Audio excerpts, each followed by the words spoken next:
ونعوذ بالله من شرور أنفسنا ومن سيئات أعمالنا من يهده الله فلا مضل له ومن يضلل فلا هادي له ونشهد أن لا إله إلا الله وحده لا شريك له ونشهد أن سيدنا محمدا عبده ورسوله اللهم صل وسلم وبارك على محمد وعلى آله وأصحابه ومن دعا بدعوته ومن استنى بسنته إلى يوم الدين أما بعد. Alhamdulillah, malam mulia ini kita menyambung bacaan Mukhtasar Sahih Al-Imam Al-Bukhari rahimahullah, karangan Al-Imam Ibnu Jamarah rahimahullah. Kita masih lagi dalam beberapa pengenalan atau muqaddimah yang disediakan oleh penerbit, ya. Tak wajib baca tapi molek jugalah kita baca, ya. Kita di muka surat ke berapa dah ni, ya. Pengenalan tentang Sahih Bukhari, ya, muka surat 18.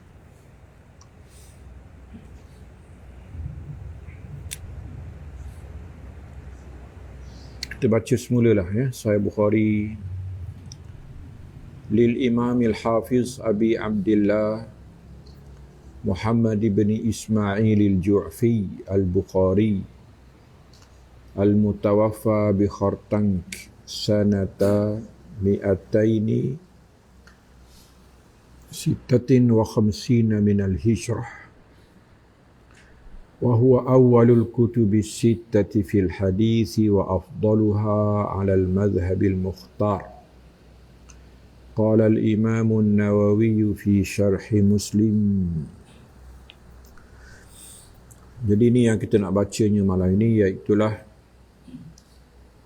apa yang dicatatkan oleh Imam Nawawi dalam Syarah Sahih Muslim.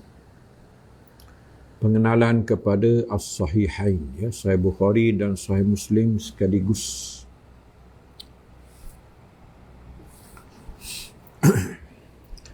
Jadi Imam Nawawi kata, ittafaqal ulama ala anna asahhal kutubi ba'dal Qur'anil Karim as-sahihan Sahihul Bukhari wa Sahihu Muslim wa talaqqathuma al-ummatu bil qabuli wa kitabul Bukhari asahhuhuma wa aktsahuma fawaida, ya.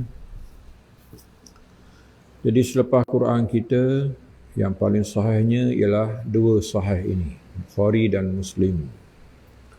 Umat bersepakat menerimanya, menyambutnya dengan penerimaan baik.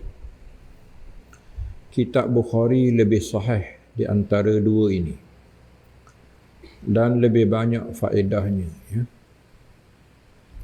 Wa qad sahha anna musliman kana mimman yastafidu minhu. Bahkan benar kisah bahawa Muslim pun di antara yang mengambil daripada Bukhari, ya. Wa ya'tarifu bi annahu laysa lahu nadhirun fi ilmi al-hadis. Dan dia memperakui bahawa Imam Bukhari tiada tandingannya dalam ilmu hadis. Wa hadha at-tarjih huwa al-mukhtar walilladhi qalahu al-jumhur. Jadi inilah tarjih ataupun memilih yang mana kuat, iaitulah Sahih Bukhari yang terpilih menurut pendapat jumhur, ya. Ini sebenarnya mengajak kita baca sirah lah, ya, sirah Imam Bukhari dan sirah Imam Muslim, terutamanya kisah pertemuan, di antara dua imam ini, ya. Minggu lepas pun rasanya kita dah sebut sebahagiannya lah, ya. Dia pertama kali Muslim bertemu Bukhari iaitulah di Naisabur Naisabur ni sebenarnya tidak asing kepada Bukhari. Naisabur ialah ibu negara lah kepada Khurasan. Khurasan ini satu daerah yang sangat besar dulu. Silap-silap besar dia daripada Soviet Union. Sebabnya dia, orang kata, lepas pada Parsi sikit, lepas pada Iran, Iraq, daripada Mawara An-Nahar, Armenia, Azerbaijan, sampailah ke Afghanistan hari ini. Kita pun orang panggil pengaruh Khurasan. Kita ni, Khurasan. Hadis sampai ke tanah Melayu pun orang panggil Tuk Khurasan. Imam yang bawa ilmu ke Khurasan ini, kita belajar ilmu riwayah, pengasas kepada ilmu riwayah ialah Muhammad ibn Shihab az-Zuhri, yang melansaikan kerja yang ditugaskan oleh Umar ibn Abdul Aziz, yang hantar surat kepada Amsar, ke bandar-bandar, aniktub hadis Rasulullah sallallahu alaihi wasallam fa inni akhafu durusah. Ini ada dalam Sahih Bukhari, surat Umar ibn Abdul Aziz kepada semua bandar-bandar Islam di bawah jajahannya. Dia kata supaya dicatat semua hadis-hadis Nabi sallallahu alaihi wasallam, kerana aku bimbang kehilangannya. Umar Abdul Aziz pula mewarisi kerja ini daripada ayahnya. Ayahnya Abdul Aziz bin Marwan. Ayahnya lah sebenarnya paling berjasa. Dia paling berjasa menghimpunkan semua hadis Abu Hurairah semasa dia memerintah Madinah. Dia Gubernur Madinah sebelum dia berpindah ke Mesir. Ayah dia ni pencatat hadis. Di mana-mana negeri yang dia ditugaskan, kerja pertama dia ialah mencatat hadis Nabi SAW. Semasa dia memerintah Madinah, dia perintahkan supaya ditulis semua hadis Abu Hurairah. Kerana hadis Abu Hurairah tidak bertulis asalnya. Abu Hurairah ni tak erti membaca menulis. Awak tahu tak silap apa? Silapnya awak pandai membaca. Awak pandai menulis. Kalau awak tak pandai baca menulis, awak Abu Hurairah awak panggil. Abu Hurairah dihafal kerana dia tak erti membaca menulis. Ini istimewa orang panggil. Tak erti baca menulis ni istimewa. Dia asal tak hafalan. Sekali dengar ingat. Awak sebab apa payah ingat? Bukan awak, saya lagi teruk dia awak. Ialah kerana kita banyak sangat. Handphone ada, iPad ada, macam-macam ada. Jadi pen ada, kertas ada, banyak menulis orang kata. Abu Hurairah dulu dia hafalan dada. Pertama kali masuk buku di zaman Abdul Aziz bin Marwan. Dia perintahkan supaya dicatat hadis-hadis Abu Hurairah. Ditulis semua sekali. 2 tahun dia uji. Tahun pertama ditulis tanpa dia sedar. Diminta supaya Abu Hurairah baca semua hadis. Hadis Abu Hurairah ni hampir 6,000 hadis. Lebih kurang. Hari ini semua ada dalam Musnad Imam Ahmad. Musnad Imam Ahmad 65 jilid lebih kurang. 20 jilid ialah hadis Abu Hurairah saja. Alhamdulillah. Jadi diperintahkan Abu Hurairah supaya dibaca hadis. Tanpa dia sedar, di belakang tabir ada orang mencatatnya. Kemudian tahun depan diminta supaya diulang apa yang dia pernah baca di Masjid Nabi itu. Dan tanpa dia sedar ada orang menyemoknya. Falam yakhrim harfa, orang kata. Dia satu huruf pun tidak gugur. Hafalannya kuat sebagaimana doa Nabi SAW kepadanya supaya dia tidak lupa apa yang dia hafal. Pelik ilmu hadis ni, awak tengok mukjizat Nabi SAW kekal pada umatnya, pada Azaz, pada Hufaz, pada penjaga-penjaganya. Kemudian Umar bin Aziz apabila memerintah, sekejap je, Umar bin Aziz ni 2 tahun, tapi macam 200 tahun orang kata. Semua kerja di zamannya. Antaranya sepucuk surat kecil dihantar ke Amsar supaya dicatat semua hadis Nabi. Tetapi akhirnya dilaksanakan oleh seorang yang ketika itu tidak dikenali, ya. Dia orang miskin di Madinah, namanya Muhammad ibn Shihab Az-Zuhri. Dia yang berjaya himpun semua sekali. Dia himpun hadis marfu', hadis mauquf dan hadis maqtu', dia panggil hadis Nabi SAW, pendapat sahabat, aqwalus sahabah, dia panggil mauquf, dan juga fatwa-fatwa tabi'in, dia panggil maqtu', ya. Kawan-kawan dia tak setuju. Kawan dia kata, kenapa himpun semua sekalinya, cukuplah marfu'. Dia teruskan, dan sangat berfaedah, ya. Hari ini diwakili oleh kitab Muwatta' Malik.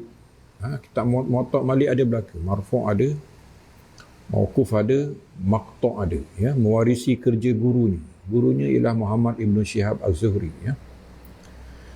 Ringkas ceritanya, hadis ini berpindah ke Khurasan, melalui Abdullah ibn Mubarak, ya. Dia ialah wakil Az-Zuhri, di Khurasan. Dia seorang je, tapi akhirnya berkat sungguh. Dalam ramai-ramai, dia setiap bandar ada anak muridnya.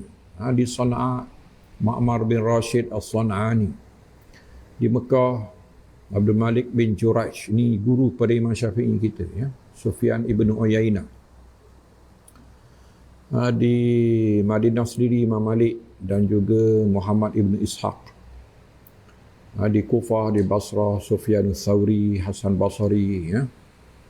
Di Mesir, iaitulah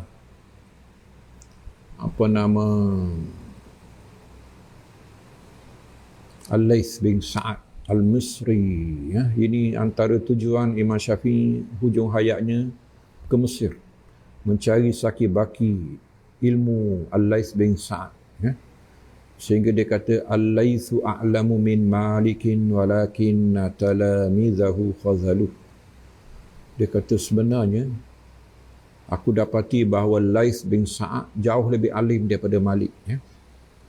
Tapi Malik masuk TV, ya. Malik duduk di Kuala Lumpur, jadi dia masuk TV1, TV2, TV Hijrah, Laits duduk dia jauh. Masa tu Qahirah bukan tempat orang cari ilmu dulu, ya. Kata bandar gelap, ya. Tapi Laits lebih alim, dia kata, ya. Ini juga wakil Muhammad ibn Shihab Az-Zuhri. Banyaklah bandar-bandarnya. Tapi yang paling berkatnya rupanya ialah Abdullah ibn Mubarak. Orang panggil Amirul Mu'minin fil Hadis, ya. Hari ini orang baca balik kisah Abdullah Mubarak ini. Dia pernah hantar surat kepada Abidul Haramain, Fudail bin Iyad, yang sedang beribadat di dua tanah haram. Sedangkan dia berjihad. Abdullah Mubarak ni mujahid, kaki perang. Dia ni tak pernah duduk rumah. Macam awak jugalah, ya. Awak pun jangan duduk rumah, ya. Dia kata, hajja aman wa ghaza aman. Setahun dia keluar untuk pergi haji. 6 bulan pergi, 6 bulan balik, ya. Dan setahun dia keluar berperang, ya. Tak balik-balik, ya. Dia ahli perang. Dalam tafsir Ibn Katsir ada surat dia kepada orang sedang beribadat. Kawannya, Fudail bin Iyad, kawan mengaji dulu, tapi kuat ibadat. Dia kata, ya abidal haramaini law absartana la alimta annaka fil ibadati tal'abu. Panjang syair dia, ya.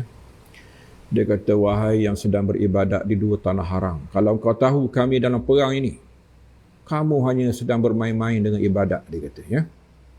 Kalau pipi kamu basah dengan air mata, maka tengkok kami basah dengan darah, dia kata, ya.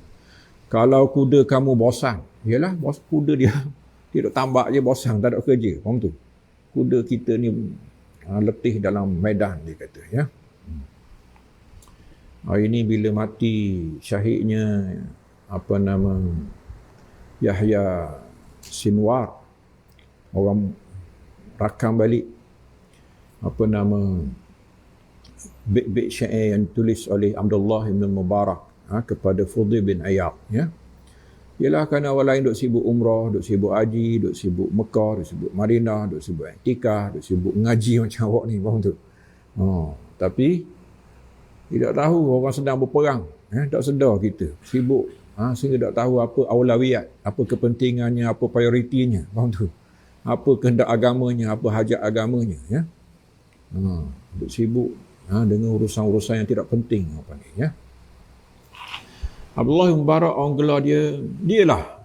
Ilmu sanak semua kembali kepada dia. Dialah yang buat kaedah yang akhirnya orang panggil tasiru bihir rukban, dibawa oleh semua pelayar, iaitulah al-isnadu binaddin.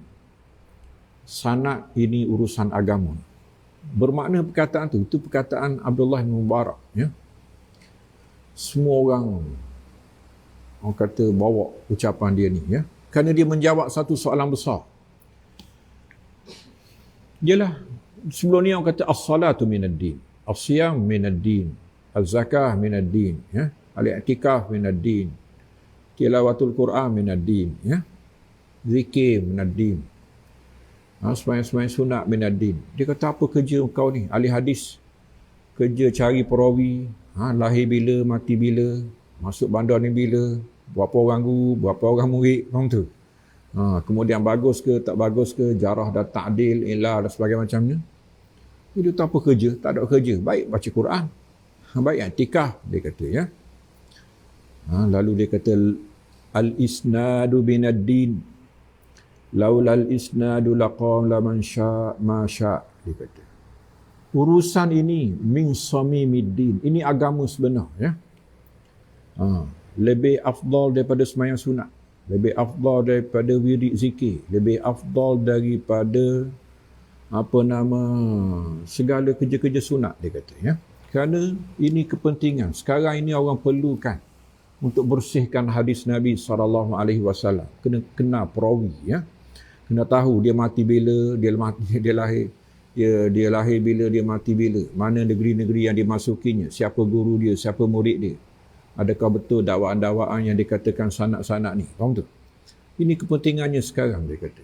Kalau tidak, semua orang akan menasabkan kepada Nabi SAW apa yang dia mahu, tanpa ada mi'yar, orang kata, tanpa ada neraca ataupun pertimbangan yang betul. Faham tu? Jadi akhirnya dialah yang melahirkan muhaddithun ini, ahli hadis ataupun ashabil kutubis sittah, ya. Tuan punya buku 6, ya. Bermula Bukhari sehinggalah Ibnu Majah. Saya kata tadi pertemuannya di Naisabur. Naisabur ni sebenarnya orang dulu kaedah adab belajar, dia akan mulakan dengan ahadisi baladihi, dia panggil hadis-hadis kampungnya dulu, ya. Sebelum dia belayar jauh, dia mesti ambil hadis kampung dia dulu, ya. Ini pun banyak faedah, panjang cerita, ya. Kenapa dimulakan dengan hadis kampung dia dulu sebelum daripada dia belayar jauh, ya. Jadi di antara yang dianggap perkampungan Imam Bukhari ialah Naisabur. Bahkan Naisabur lah sebenarnya tercetus idea Sahih Bukhari, ya. Imam Bukhari masa di Naisabur dulu, dia belajar dengan Ishaq ibnu Rahawai.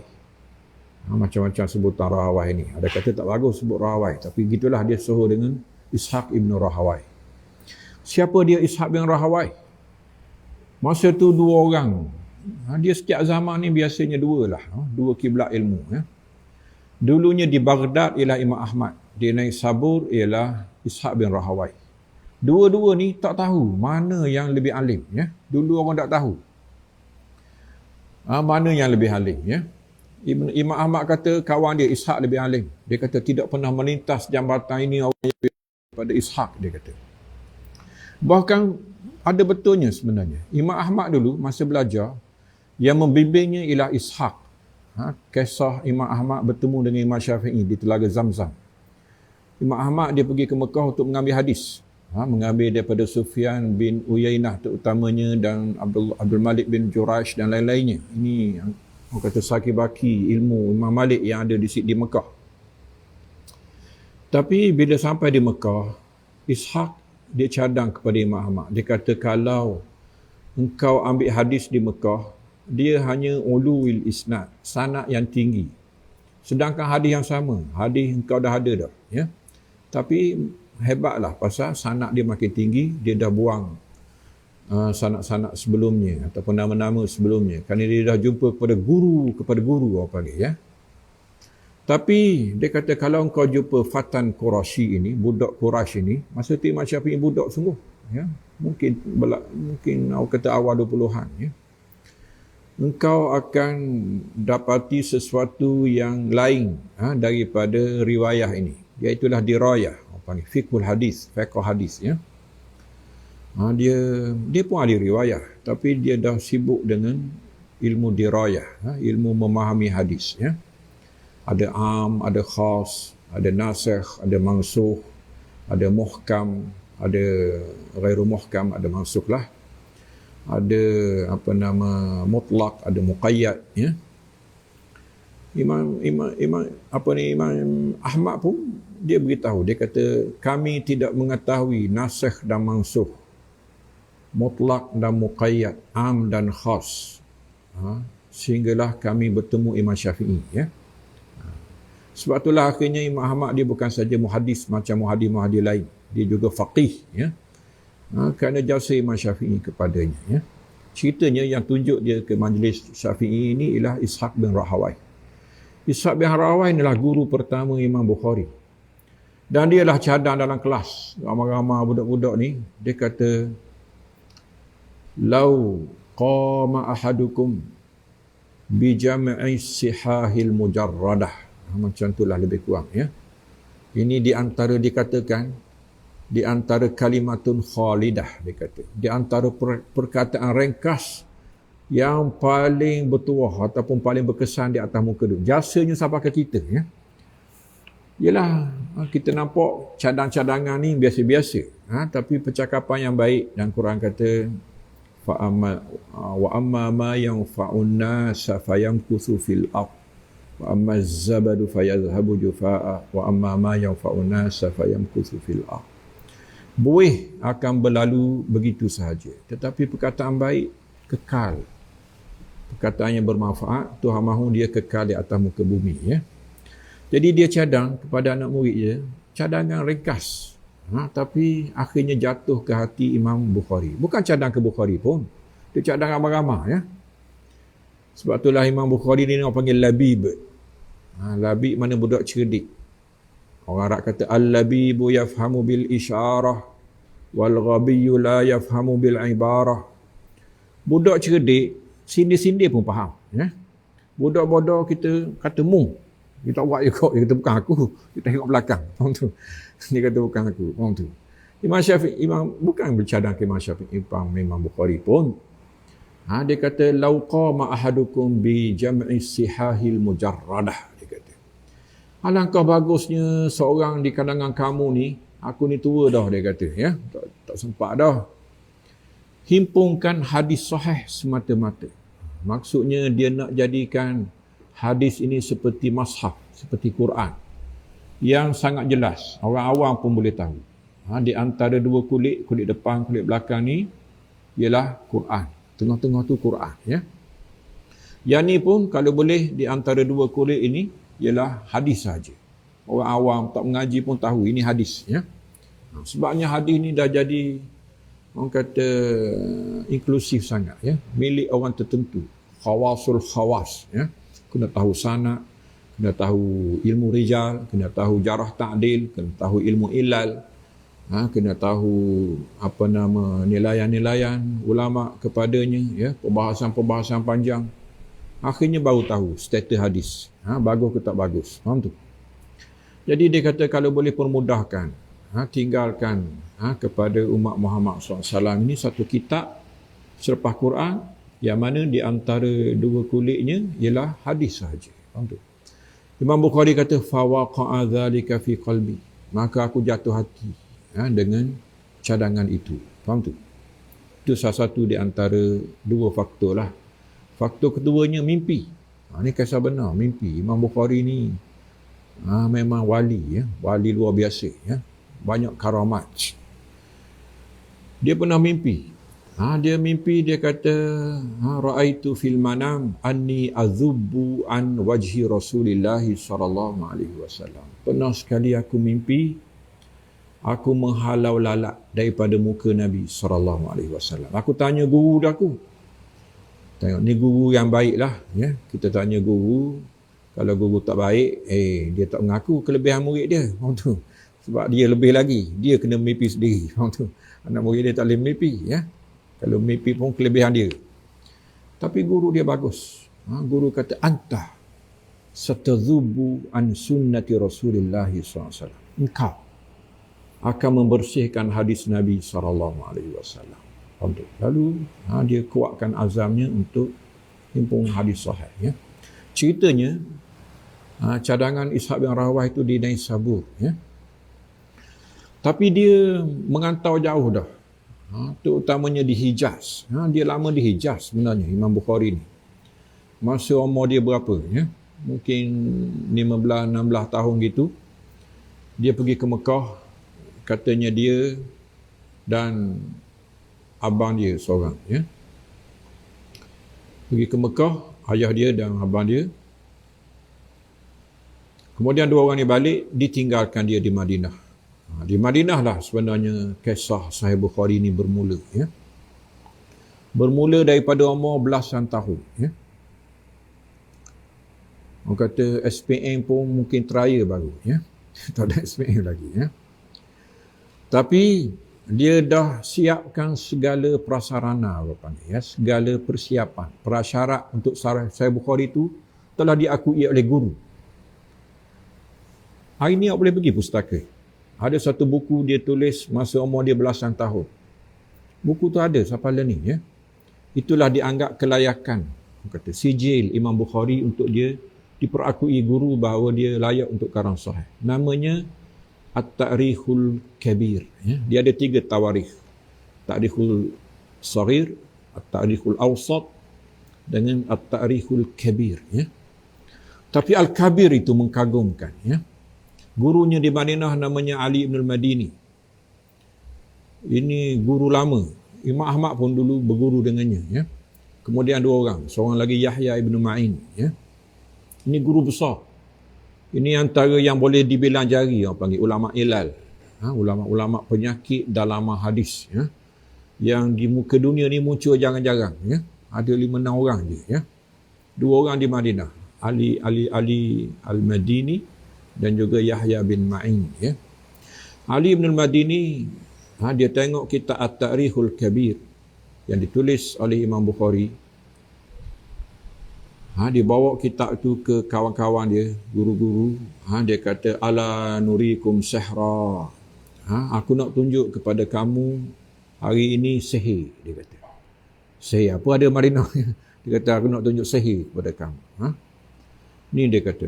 Dalam mukaddimah Tarikhul Kabir, Imam Bukhari tulis, dia kata, aku mencatat catatan ini fil layalil mukmirah, pada malam yang ada bulan. Ya? Ialah miskin. Lama dulu. Awak lampu ada, tak tahu apa putih kitab dah ni kerana lampu ni. Ya? Dia mengharapkan malam ada bulan je. Dia pergi ke padang pasir, dia buat catatan. Mana malam 13, 14, 15 gitu je. Malam lain tak boleh buat apa-apa. Ya? Jadi dia pun buatlah catatan. Rupanya ratusan nama perawi dalam hafalannya. Faham tu? Dia kata, wali ma'akulli man zakartuhuna kisah. Kalau kita tengok Tarikh Saghirin, Tarikh Kabir ni, setiap perawi sebaris ataupun 2 baris je, ringkas-ringkas je. Itu pun dah 100,000 lebih. Ya? Dia kata, aku bersama dengan setiap nama yang disebut di sini. Ada kisah panjang. Aku boleh tulis novel setiap orang. Faham tu? Tapi ini catatan ringkas, dia kata. Pen pun tak ada, kertas pun tak apa banyak. Malam pun gelap, faham tu? Banyak gelap daripada cerah. Jadi aku catatlah. Lalu dia tunjuk ke guru dia kagum. Guru kata sihir. Ya? Ini budak Ajam, budak Ajami, budak bukan Arab. Mari daripada Khurasan, mari ke Madinah. Dia mari nak mengaji rupanya. Dia tu guru besar. Ya?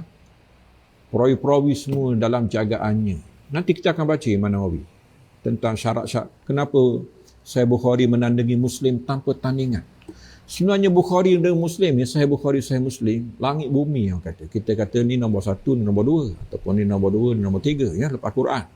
Tapi sebenarnya Sahih Bukhari ni tinggal Muslim, langit bumi, jauh. Faham tu? Puncanya ialah inilah. Ilmu sanad, ya.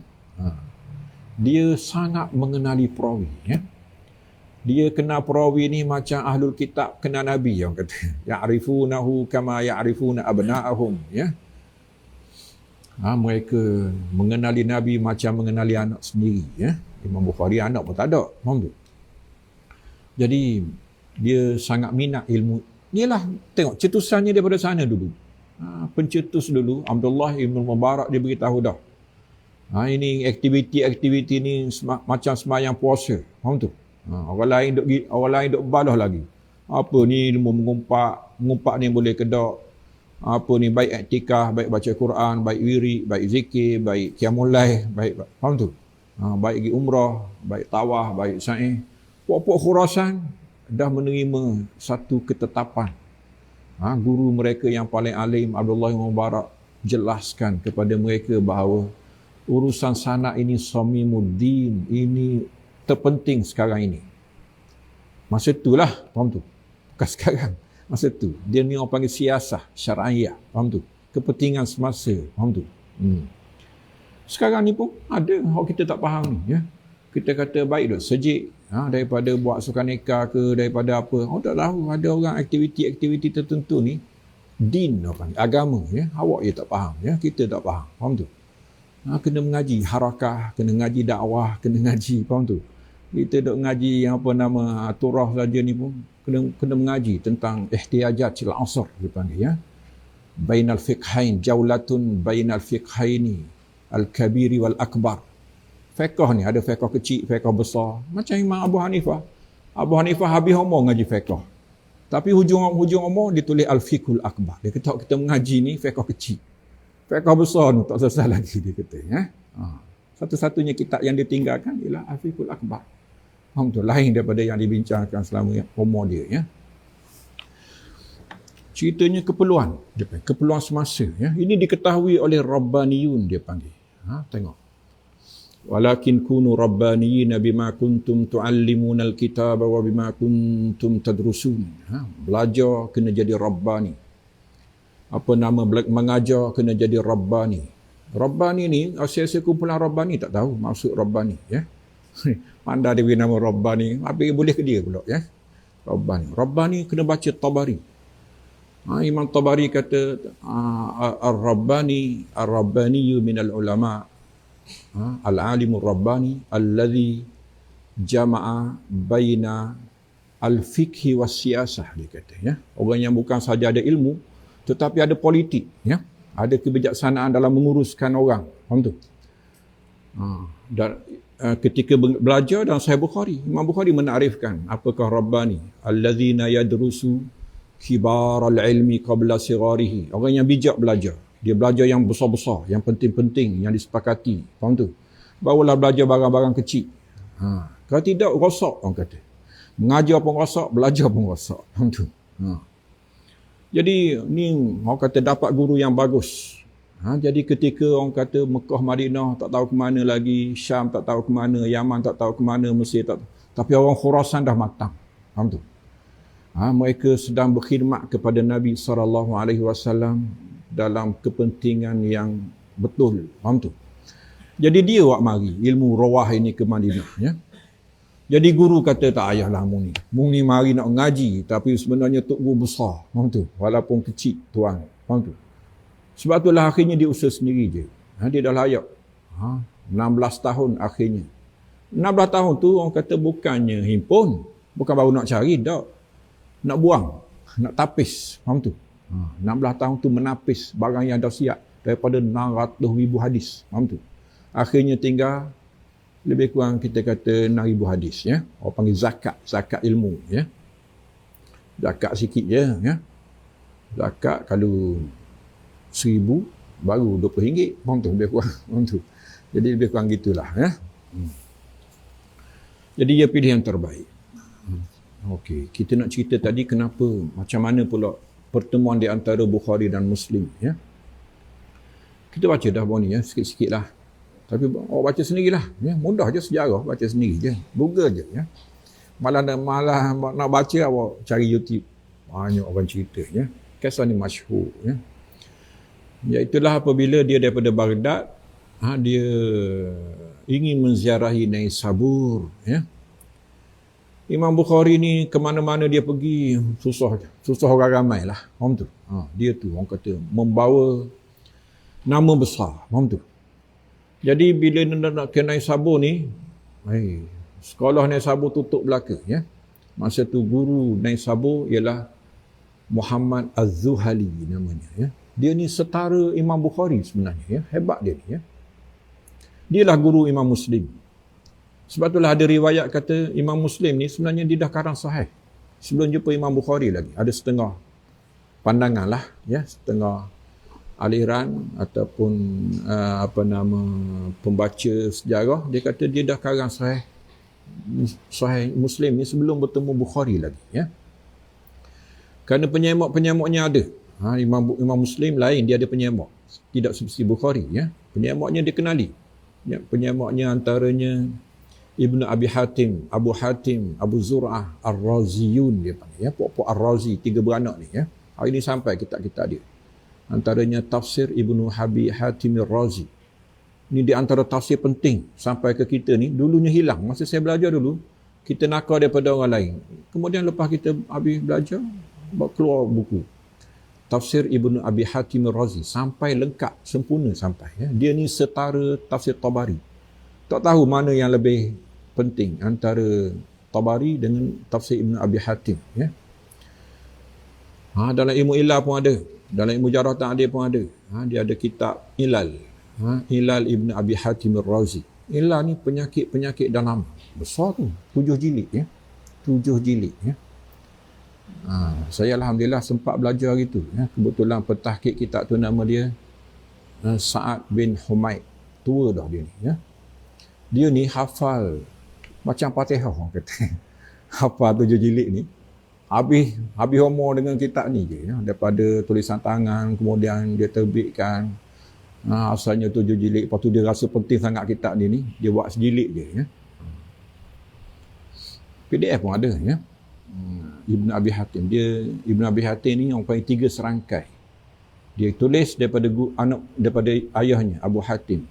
Dan pok saudara dia, Abu Zur'ah namanya. Ya. Ini penyemak kepada saya Muslim. Dikatakanlah dalam sejarah. Ya. Jadi dia dah alim besar. Ya. Tapi ringkas ceritanya, bila jumpa bila Bukhari tiba di Naisabur, disambut oleh Muhammad Az-Zuhali. Imam Muhammad Az-Zuhali tutup semua kelas dan minta semua orang kata Naisabur ni berhentilah. Ya. Kita sambut Bukhari. Dia sangat mengagumi. Ya. Tapi bila datang ke Naisabur jadi masalah besar. Ya. Ditanya soalan-soalan sensitif ni, akhirnya orang tuduh Imam Bukhari sebagai Mu'tazilah. Tuduhan ni mudah je nak matikan orang. Ya. Dia kata dia ni Mu'tazilah. Mazhab Baghdad. Dia mari daripada Baghdad. Maka dia pun akidah Bani Abbas. Ya. Abbasiyah dia panggil. Ya. Masa tu kerajaannya Mu'tazilah. Faham tu? Sehingga dia terpaksa tulis kitab Khalqul Quran. Khalqu af'alil ibad. Makhluknya kelakuan hamba. Ya. Bincang tentang benda-benda yang berbaloi. Ya. Quran ni makhluk ke, tak makhluk ke. Akhirnya Bukhari dituduh berakidah dengan Quran ni makhluk, dia kata. Ya. Akhirnya dia dihalau daripada Naisabur. Daripada ramai-ramai ni, satu masjid besar sambut dia, tinggal 2 orang je. Ya. Salah seorangnya Muslim.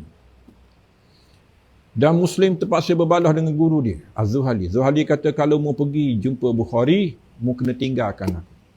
Dan Muslim tinggal sungguh guru dia. Jangan cabar, dia tinggal sungguh. Ya. 2 mari lagi kitab-kitab yang dia ambil, hadis-hadis yang dicatat daripada Muhammad Az-Zuhali, dan diserahkan. Ya. Falazamahu mulazamah. Kemudian lepas itulah dia melazimi Bukhari sungguh-sungguh. Faham tu? Ibn Hajar pun ada cerita dalam Muqaddimah Fathul Bari, ya.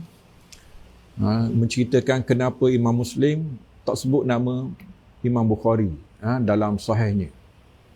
Ialah banyak sebab. Tapi antaranya bukan saja Imam Bukhari dia tak sebut, Zuhaili pun tak sebut. Faham tu? Dia tak nak sebut dua-dua. Imam Ibn Hajar kata fa'al safasnain. Dia jujur dengan kedua-duanya, dia adil dengan kedua-duanya. Faham tu? Dia adil dengan gurunya Muhammad Zuhaili, dia tak nak sebut, dan dia adil juga dengan Bukhari, dia tak nak sebut. Faham tu? Tak apalah, tapi sebenarnya ada alasan lain. Tak apalah. Ceritanya akhirnya memang dia berguru dengan Bukhari, ya. Sehingga dikatakan laula al-Bukhari ma jaa Muslim wa marah. Kalau tidak kerana Bukhari, Muslim tidak ke mana, tidak datang dan tidak pergi. Faham tu? Jadi kita baca tengok ni, ya. Kalau kita tahu cerita ni, kita boleh faham apa maksud Imam Nawawi ni, ya. Dia kata wa kitabul Bukhari asahhuhuma wa aktsaruhuma fawaida, ya. Tengok. Dia ayat Imam Nawawi ni memang luar biasalah, ya, sangat bermakna apa ni, ya. Panjang di belakangnya tu. Dia kata kitab Bukhari ni lebih sahih dan lebih banyak faedah. Apa maksud tu, ya? Dia hadis ni dua sudut dilihat. Pertamanya riwayah, keduanya dirayah dia panggil, ya. Jadi dari sudut riwayah dia paling sahih. Faham tu? Dari sudut dirayah ni ringkas ceritanya fiqhul hadis, ya, kepahaman hadis, ya. Pun dia di puncaknya. Imam Bukhari ni orang panggil lambang kepada kejayaan memahami hadis di puncaknya, ya. Dua puncak. Dia puncak ni dua. Puncak riwayah dan puncak dirayah dia panggil, ya. Kerana Sahih Bukhari dia bukan sahaja dia ada maksud hadisi dia panggil, bertujuan hadis mata-mata. Dia juga bermaksud fikhi. Lahu maqsadan. Dia ada dua sasaran. Sasarannya ialah hadis dan sasarannya ialah fiqhul hadis. Faham tu? Dan dia telah mencapai kemuncak pada kedua-duanya, ya. Ini istimewa Imam Bukhari yang orang kata orang lain memang tidak akan mendekatinya, ya. Dari segi kesahihan tak ada makhluk yang mendekatinya, ya. Hatta Muslim sekalipun, ya. Dari segi kefahaman hadis pun tidak ada orang yang mendekatinya. Faham tu? Sampai hari ni tajuk-tajuk Bukhari masih lagi misteri orang panggil, ya. Awak ingat misteri ni kubur je, ya. Misteri ni malam-malam ni misteri, ya. Antara misteri yang masih lagi dibincang ini ialah antara ilmu. Jadi ilmu hari ni, ilmu dipanggil Tarajimul Bukhari, ya. Tajuk Bukhari yang masih lagi seram sebahagiannya, misteri. Faham tu? Apa maksud dia, ya? Kerana kepahaman dia luar biasa, ya. Ada yang sampai sekarang tak dijumpai, ya. Tapi ialah kebanyakannya hutang ni dilunaskan. Itu antara kepentingan Fathul Bari. Fathul Bari ni awak baca dia, antara tujuan utamanya ialah apa kaitan tajuk dengan hadis, ya. Kerana tak jumpa cari kadang-kadang, ya. Hadis tu tak ada kaitan langsung dengan tajuk tu, ya. Mula-mula dia buat kejutan dah. Mula-mula hadis babu kaifa budi al-wahy. Bagaimana bermulanya wahyu. Tapi hadis pertama ialah innamal a'malu binniyat. Apa kaitan? Faham tu? Memang itu antara kerja berat Ibn Hajar, ya. Taufik dia panggil, taklif, menjalinkan, memurnikan di antara tajuk Bukhari dan hadisnya, ya. Hadis tu kadang-kadang tak ada langsung lafaz berkait dengan tajuk. Terpaksa Ibn Hajar berusaha keras, kita jam'u turuq, menghimpun segala jalan hadis itu. Akhirnya jumpa. Sebenarnya ada salah satu di antara jalan hadis tersebut, kisah tajuk itu. Faham tu? Tapi dia tak masukkan hadis itu secara langsung, kerana hadis itu tak layak masuk dalam sahih dia. Jadi dia masukkan hadis yang matan sanad yang layak dengan sahihnya sahaja. Faham tu? Tapi kalau nak jumpa tajuk tu, kena cari yang lain. Faham tu? Kena jam'u turuq, himpun segala jalan dunia. Barulah jumpa apakah yang dimaksudkan dengan dimaksudkan oleh Al-Imam Al-Bukhari rahimahullah. Faham tu? Jadi Imam Nawawi kata dia ni paling sahih di antara keduanya dan lebih banyak faedahnya. Lebih banyak faedah tu orang kata 1001 cerita belakang tu ya. Nampak pendek ya. Memang betul. Muslim tak sentuh langsung bab fawaid kalau awak tahu. Muslim dia ada satu tujuan saja. Maksud hadisiyun baht dia panggil. Bertujuan hadis semata-mata. Faham tu? Dia tak ada tujuan lain. Sebab itulah dia lebih mudah. Dia lebih mudah. Kita ni, saya pun tak tahu kenapa kita buka Bukhari dulu ya. Sebenarnya kalau nak baca hadis sahih, orang baca Muslim dulu ya. Tapi kita Bukhari pun bukan, Muslim pun bukan, kita baca Mukhtasar je ya. Bahkan Mukhtasar ni kalau awak tengok nanti, ada dia kata, saya pun terbaca tadi ya. Saya pun tak pernah baca ni ya. Dia tulis, dia kata, nak panggil Mukhtasar pun tak layak Ibn Jamrah ni. Dia hanya muntaka dia tu, pilih sikit-sikit gitu je, faham tu? Bau-bau je, faham tu? Ada Mukhtasar yang sebenarnya ya. Jadi kita ni tak masuk tajuk pun sebenarnya ya. Tak kenal Bukhari pun. Orang kata bolehlah bau-bau sikit-sikit ya. Muqaddimah, permulaan boleh ya. Muslim tak sentuh langsung fiqh hadis. Bahkan tak ada tajuk pun. Muslim ni asalnya kitabul iman, kitabus solah, kitabuz zakah. Bab pun tak ada. Faham tu? Bab pun tak ada. Bab-bab hari ni sebagaimana kita sebut baru ni, bab ialah bab syurah dia panggil. Syurah Al-Maziri, Qadhi Iyad. Kemudian yang terakhir sekali ialah Imam Nawawi rahimahullah ya. Akhirnya kebanyakannya tajuk tu tajuk Imam Nawawi ya. Dari kitab Minhaj dia, Syarah Muslim, itulah yang ini dicetak. Kalau dicetak bersendirian pun Muslim sahaja pun, bab itu ialah bab kebiasaannya diambil daripada tajuk Al-Imam Nawawi rahimahullah. Faham tu? Sebab Muslim tak ada bab, tak ada tajuk dalam bab ya. Tetapi peliknya bila dia buat bab, memang nampak sangat Muslim sangat memahaminya. Faham tu? Bila dia buat bab, dia sangat bermaksud dengan susunan itu. Faham tu? Sebab susunan tak tukar. Dia masuk bab je, masuk bab. Dan nampak sangat dia sangat faham hadis tu. Tapi dia tidak mahu masuk benda yang dia rasa dia bukan ahlinya. Faham tu? Tengok. Sedangkan dia sangat ahli sebenarnya. Faham tu? Tapi dia tak tulis pun. Faham tu? Dia rasa segan nak tulis ya. Jadi orang kata sasarannya satu saja, hadisi bah. Dia tak mau terlibat dengan fiqhul hadis. Faham tu? Tetapi bila orang fiqh hadis masuk, Imam Nawawi masuk, sebelum tu pun ulama-ulama dalam mazhab Maliki ramai masuk. Antaranya tajuk sebenarnya antara Imam Nawawi ada seorang lagi, iaitulah Al-Mufhim li hilli ma ushkila min Muslim. Ini Abul Abbas Al-Qurtubi ya. Sebenarnya ringkasan Sahih Muslim yang paling bagus ialah ringkasan Abul Abbas Al-Qurtubi, dan dia syarah sekali. Syarah dia nama Al-Mufhim. Faham tu? Al-Mufhim. Syarah tajuk Mufhim ni lah kadang-kadang dimasukkan. Kadang-kadang dipilih tajuk Imam Nawawi, kadang-kadang dipilih tajuk Abul Abbas Al-Qurtubi dalam cetakan Sahih Muslim hari ini ya. Okeylah, kemudian tengok kita tak berpindah lagi kita ni ya. Baru ni kita baca sini dah ya. Wa qad sahha anna musliman kana mimman yastafidu minhu wa ya'tarifu bi annahu laysa lahu nadhir fi ilmi al-hadis. Jadi tarjih Bukhari ni sebenarnya Muslim itu sendiri pun. Muslim akui bahawa gurunya jauh lebih baik daripadanya ya. Wa hadha at-tarjih huwa al-mukhtaru walladhi qalahu al-jumhur ya. Wa wajhu tarjihihi ala sahih Muslim anna al-Bukhari ishtarata an yakuna ar-rawi qad thabata lahu liqa man rawa anhu walau marrah, wa hadha ajwadu bila syakkin min haitsu al-ittisal wa tafa Muslimun bi mutlaqil mu'asarah dia panggil ya. Jadi tengok Muslim dia kalah dengan Bukhari ni, orang kata langkah pertama silap, bukan langkah pun salah dah. Faham tu? Menang Bukhari dah ya. Iaitulah bab ittisal ya. Kita tahu hadis sahih ialah mattasala sanaduhu, sanad mesti bersambung ya. Ini panjang ceritalah. Kalau mengaji macam mana nak tahu sanad bersambung? Sanad bersambung ni awak nak belajar dalam sedetik macam ni. Satu ilmu khusus yang berkhidmat untuk ittisal saja. Namanya ilmu rijal. Ya? Ilmu tarikh. Itulah tarikh kabir, tarikh saghir, tarikh awsat.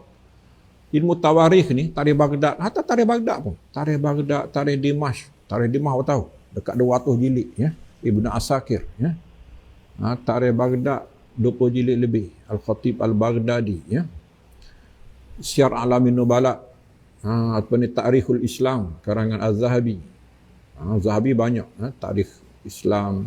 Syiar Alamin Nubala. Ya?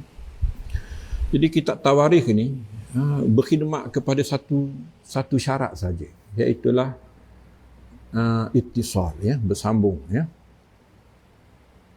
Syarat pertama ni lah Imam Bukhari yang kata merebahkan semua orang, ya. Sebab dia meletakkan syarat yang terlalu ketat, ya. Syaratnya ialah liqa'. Bahkan sebenarnya dia katakan ada buku khusus yang bincang pasal syarat Bukhari apakah, ya. Jadi di sini disebut liqa'. Mesti ada pertemuan, ya. Syarat dia mesti ada pertemuan. Tidak cukup dengan mu'asarah, sezaman, ya. Sezaman tidak cukup. Tapi Muslim cukup sezaman, ya. Kalau kawan tu dia meriwayatkan satu hadis, dia tu sezaman. Sezaman nak tahu macam mana? Tengoklah tarikh lahir dia, tarikh mati dia. Kemudian tarikh lahir guru dia, tarikh mati guru dia. Faham tu? Tapi masalahnya, tarikh mati ada, ya. Tarikh lahir tak ada, ya. Tarikh lahir. Ayah awak ada tarikh lahir? Awak muda lagi lah, tanya orang belakang ayah dia. Ayah saya tak ada tarikh lahir. Tipu je, tanya dah itu, ya. Ayah mati lama, mak dah mati lagi, tapi dalam kad menalang ayah beranak ke dia, faham tu? Dulu ikut tulis je, faham tu? Kita ni, orang Melayu kita ni. Baru lagi. Awak tahu belaka. Tarikh maulid, tarikh lahir, awak tahu belaka. Ya? Sedangkan tarikh lahir ni dulu tidak diberi perhatian. Bahkan tawarikh ni, sejarah secara umumnya, Islam lah sebenarnya yang beri cakna kepada semua ini. Ya? Ilmu hadis lah secara khususnya akhirnya memberi kepentingan kepada ilmu lahir mati. Ya? Dia ada, itu bukan tawarikh dah tu. Itu ada ilmu khusus. Ya? Kitab khusus. Kau pernah baca Wafayatul A'yan? Al-Wafi lil Wafayat. Wafayatul A'yan karangan apa nama? Ibnu Khillikan ke nama, ya. Al-Wafi bil Wafayat itu karangan As-Safadi. Ni cerita tarikh mati je, ya. Nama kitab tu Wafayat. Awak jangan ingat kitab tu kitab hantu apa. Kita cerita mati, ya. Bukan cerita dia mati macam mana, ya. Macam Yahya Sinwar mati macam mana, bukan gitu, ya. Cerita bincang tentang tarikh mati, ya. Khilaf ulama tentang tarikh mati. Penting. Nak tahu bersambung tak bersambung, ya. Safadi lengkapkan lagi. Al-Wafi bil Wafayat. Banyak kitab Wafayat ni pasti orang kata penuh bilik, ya. Kitab Wafayat saja, tarikh lahir, tarikh mati, ya. Kemudian perbincangan tarikh lahir dan mati itu panjang lagi, ya. Pelik sebenarnya. Cara orang kata umat Muhammad sallallahu alaihi wasallam menjaga hadis Nabi sallallahu alaihi wasallam. Jadi, ringkasnya macam itulah, ya. Sebenarnya hari ini memang guna syarat Muslim saja, mu'asarah, ya. Hari ini orang belajar takhrij, belajar hukum hadis, belajar sanad hadis. Syarat yang dipakai ialah syarat Muslim. Syarat Muslim itulah yang ada dalam Tahzibul Kamal Al-Mizzi, Tahzibut Tahzib Al-Asqalani Ibn Hajar, Takribut Tahzib Takribut Tahzib Ibn Hajar juga, ya. Itu aliran Ibn Hajar, aliran Zahabi. Lepas Tahzibul Kamal dia ada Tazhibut Tahzib, ya. Tazhibut Tahzib. Kemudian akhir sekali di kitab dia ialah Al-Khulasah, ya. Ini kamus orang kata kepada perawi-perawi hadis, ya. Jadi syarat yang dipakai hari ni ialah syarat Muslim, dipanggil mu'asarah. Sebabnya syarat Bukhari ni tak jumpa cari dah. Syarat dia mesti thubutul liqa' wa thubutus sama'. Mesti betul-betul dibuktikan bahawa dia ada pertemuan. Dia bukan saja sezaman, dia bukan saja setempat, dia mesti jumpa.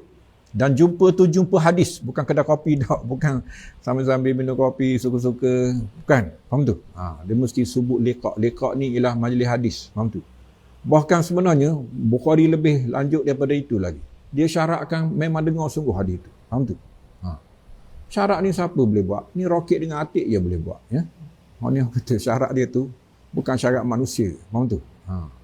Dan dia buktikan dia boleh buat. Ini yang menyebabkan bingung orang, ya. Dia boleh buat. Kerana dia sangat mengenali perawi, orang panggil, ya. Maka sebab itulah Sahih Bukhari ni walaupun satu sanad, orang kata macam pokok apa yang pokok kayu apa? Jati ke? Macam batang jati, orang kata, ya. Batang lain banyak pun orang kata, tapi banyak pun tak sehebat sebatang tapi jati. Faham tu? Awsaqut tisalan dia panggil, ya. Bersambungnya sangat kukuh, ya. Jadi sekadar itulah, ya. Wa sallallahu ala sayyidina Muhammadin wa ala alihi wa ashabihi wa sallim tasliman katsira. Subhana rabbika rabbil izzati amma yasifuna wa salamun alal mursalin. Walhamdulillahi rabbil alamin. Wassalamu alaikum warahmatullahi wabarakatuh.